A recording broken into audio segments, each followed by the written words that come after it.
ರೇಣುಕಾಸ್ವಾಮಿ ಕೊಲೆ ನಂತರ ಮೈಸೂರಿಗೆ ಹೋಗಿದ್ದ ದರ್ಶನ್. ಮೈಸೂರಿನ ರಾಡಿಸನ್ ಹೋಟೆಲ್ನಲ್ಲಿದ್ದ ನಟ ದರ್ಶನ್ ಮಾಹಿತಿ ಪಡೆದು ಇವತ್ತು ಬೆಳಗ್ಗೆ ಪೊಲೀಸರು ನಟ ದರ್ಶನ್ ಅನ್ನ ಅರೆಸ್ಟ್ ಮಾಡಿದ್ದಾರೆ. ಜಿಮ್ ಮುಗಿಸಿ ಹೊರಗೆ ಬರ್ತಾ ಇದ್ದ ಹಾಗೆ ಪೊಲೀಸರು ಅರೆಸ್ಟ್ ಮಾಡಿದ್ದಾರೆ.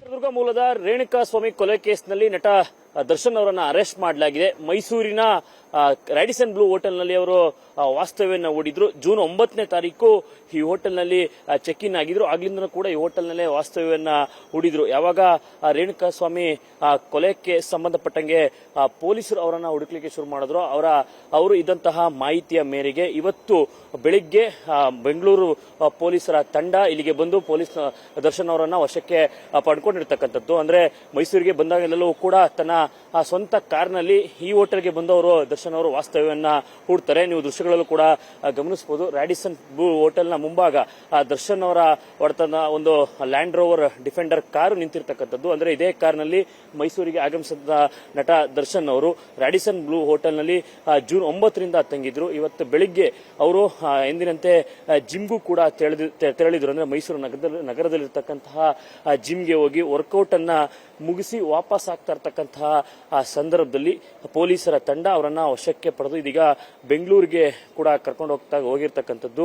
ನೀವೆಲ್ಲ ದೃಶ್ಯಗಳನ್ನು ನೋಡ್ತಾ ಇದ್ದೀರಿ. ಅವರ ಕಾರು ಕೂಡ ರಾಡಿಸನ್ ಬ್ಲೂ ಹೋಟೆಲ್ನ ಮುಂಭಾಗ ನಿಂತಿರ್ತಕ್ಕಂಥದ್ದು. ಅಂದ್ರೆ ಜೂನ್ 9ನೇ ತಾರೀಕಿಂದ ಕೂಡ ಇದೇ ಹೋಟೆಲ್ನಲ್ಲಿ ಅವರು ವಾಸ್ತವ್ಯನ ಹೂಡಿದ್ರು. ಅಂದ್ರೆ ಕೊಠಡಿಯಲ್ಲಿ ಒಬ್ಬರೇ ಇದ್ರು. ಅಂದ್ರೆ ಡೆವಿಲ್ ಚಿತ್ರ ತಂಡಕ್ಕೆ ಸಂಬಂಧಪಟ್ಟಂಗೆ ಅವರ ಹೆಸರಿನಲ್ಲಿ ಈ ರೂಮ್ ಕೂಡ ಬುಕ್ ಆಗಿತ್ತು. ಇವತ್ತು ಪೊಲೀಸರು ಮಾಹಿತಿಯನ್ನ ಆಧರಿಸಿ ಇವತ್ತು ಬೆಳಗ್ಗೆ ಬಂದು ದರ್ಶನ್ ಅವರನ್ನ ವಶಕ್ಕೆ ಪಡ್ಕೊಂಡು ಇದೀಗ ಬೆಂಗಳೂರಿಗೆ ಕರೆದೊಯ್ದಿರತಕ್ಕಂಥದ್ದು. ಅಂದ್ರೆ ರೇಣುಕಾಸ್ವಾಮಿ ಕೊಲೆ ಕೇಸ್ಗೆ ಸಂಬಂಧಪಟ್ಟಂತೆ ದರ್ಶನ್ ಸೇರಿದಂತೆ ಒಟ್ಟು 10 ಜನರನ್ನ ಈಗಾಗಲೇ ಬಂಧಿಸಲಾಗಿದೆ. ಅಂದ್ರೆ ಕೊಲೆ ಕೇಸ್ಗೆ ಸಂಬಂಧಪಟ್ಟಂತೆ ವಿಚಾರಣೆ ಕೂಡ ಮುಂದುವರೆದಿರ್ತಕ್ಕಂಥದ್ದು. ಕ್ಯಾಮರಾ ಪರ್ಸನ್ ನವೀನ್ ಜೊತೆ ನಂದನ್ ರಾಮಕೃಷ್ಣ, ಏಷ್ಯಾನೆಟ್ ನ್ಯೂಸ್, ಮೈಸೂರು.